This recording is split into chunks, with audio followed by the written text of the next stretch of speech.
a video for an overview of the document to help the Assessment Implementation Workgroup prepare for the webinar that is on May 10th. And during that webinar, we're going to take a look at some rubric definitions for some workplace skills. And what we're going to do with the outcome, the rubric, is to use that information and to help provide a way to let individuals know, exactly what kind of skills employers are looking for, also resources that are available to help those individuals enhance their workplace skills. We want to provide a way to crosswalk across the national and state standards. And also, with the bigger picture of this, what we've worked with in our past meetings is, first of all, identifying an implementation strategy for the assessments that are going to be within Illinois Worknet. And so one of the pieces to that is to be able to crosswalk that information that's being assessed within those assessments and be able to link that back to resources that are within Illinois Worknet so the individual can enhance their skills. They can, for instance, they would get their observational assessment results, and if they need to improve in a certain area, they could click a link and it would go to the information available within Illinois Worknet. So to start out, what we did was we took a look at different national and state workplace skill standards and rubrics. Now, whenever we took a look at these, understand that the information is basically the same regardless what area you're looking at. It's just organized differently. So some of these areas, as you can imagine, they have skills that fall in one or more of the common categories that were identified. So, for example, you might have a skill that is in the communications section, but you might see some of those similar things pop up in teamwork because communication is an important part of teamwork. So with keeping that in mind, what we try to do was just take that definition, for example, for the DOL competency model blocks. If we had communication, listening, and speaking, we only put it in the communication section, even though maybe some of those parts would fall under teamwork and so forth. So keeping in mind that we we identified 10 different common categories in addition to academic and industry-wide technical. So we crosswalked that information and made that available to you so you can take a look at that. And we also provide an area for you to write down any notes. After looking at the different types of standards and how they ranked and defined their different levels, we came to the conclusion that we have 3 different levels. We have level 1, which is our entry level or higher, and these are they're not occupation specific. Then our level 2, those would be our industry-specific technical skills. So in this document, we're not really addressing those. We can look at those later on, but right now we're looking at skills that are for individuals that are not just for a specific occupation. And then we have level 3, and that would be your management level or higher. So we put in here, you'll see that I have 3 columns here. We have below entry-level standards, level 1, level 2, and level 3.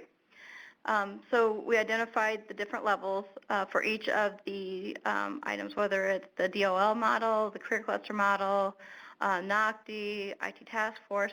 And you'll notice when you get down to the quick employability assessment rubric, there are some areas that are lower than your entry level.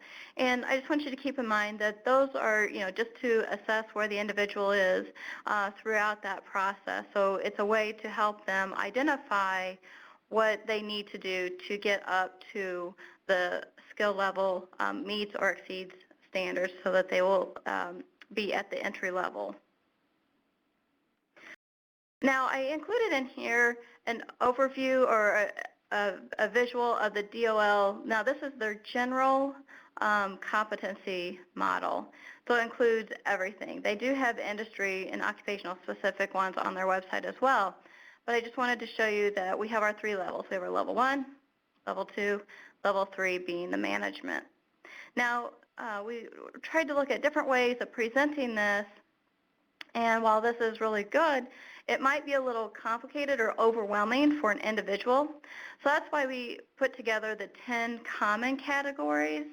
And the idea was that we could present this in a way that would be easy for individuals to just, take a look at and click on, like, oh, okay, well, maybe I can look at leadership and teamwork. That's one of the skills I need to work on. So I can click on that link. And the idea being is that they would, have a graphic visual with the different skills listed. And then once they click on that area, they would come to an area similar to what we have right now for our computer skills section. And for this example, I have leadership and teamwork. I click on this link, and I would come to a page, and it would have an icon approach that could like draw me through the information. So maybe the very first page talks about, like just a simplified list of showing the types of skills that employers expect, and maybe even a scenario or a short quiz or a scenario with a short quiz, just to say, this is what's happened. Can you answer these questions correctly? What's the next way? What's the next best way to handle this situation? And then that would lead to a more detailed description. So as you're pulling them in, and they can get more details on the resources that are available to help them enhance that skill. And then the third is the next step. So the next steps are either taking you to technical or management, or it could even be to take you to one of these other skill areas. So with that, please keep in mind that the information that we used was developed it's just a combination, or it's the information that's been compiled from other research that's developed these standards. So we're not reinventing anything new. We're just pulling it all together, crosswalking the information, and trying to put it in a way that we can easily display the information to our customers, but also so we can link to resources from our assessment results, because the different assessment results may have things categorized differently than the other assessments. So this is just one way for us to organize the information. Now keep in mind that this is just a draft document, and this particular document has all of, just the compiled information from each of the definitions from the other organizations. Now, I did provide an Excel document, and it has more details in it. You can go over here to along the bottom. You'll see there's different tabs. So you could look at communication, and at the top is the compiled version.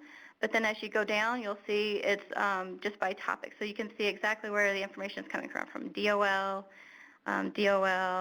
we have the task force, NOCD, National Work Readiness, Quick, and so forth. So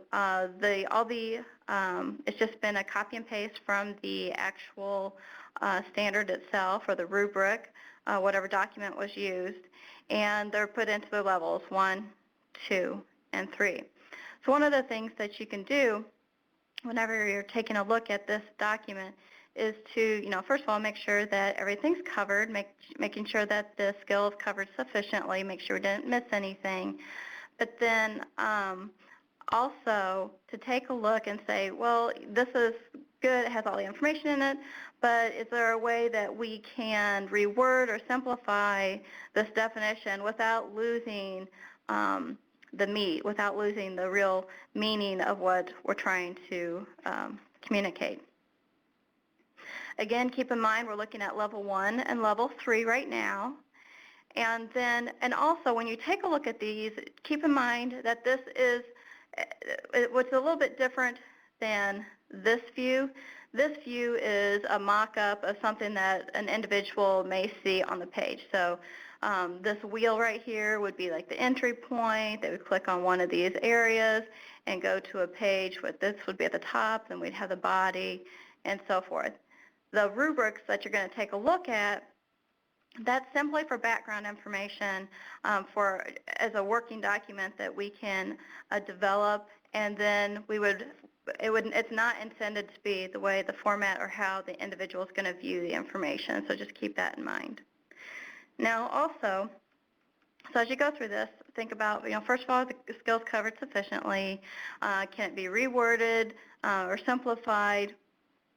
Is all the information in there that needs to be in there? And then whenever on our initial presentation to the individual, is there a short or simplified list that you would recommend? And then we can draw them into this information, maybe with a scenario or a self-examination type quiz. Like, do you have workplace, or do you have leadership skills, or do you have teamwork skills, something like that, to draw them into the topic so that we can provide them with more clarification on what is involved for each of these skills, and then also lead them on to the next steps. So for each of these, if you could take a look at the skill category and then take notes. And then what we'll do is we'll have our webinar on May 10th, and you'll have an opportunity to provide your comments and your feedback. So I understand this is a lot of information, but if you could take a look at it and have a chance to digest the information, we would appreciate that, and we look forward to hearing your feedback. Thank you very much. We'll see you May 10th.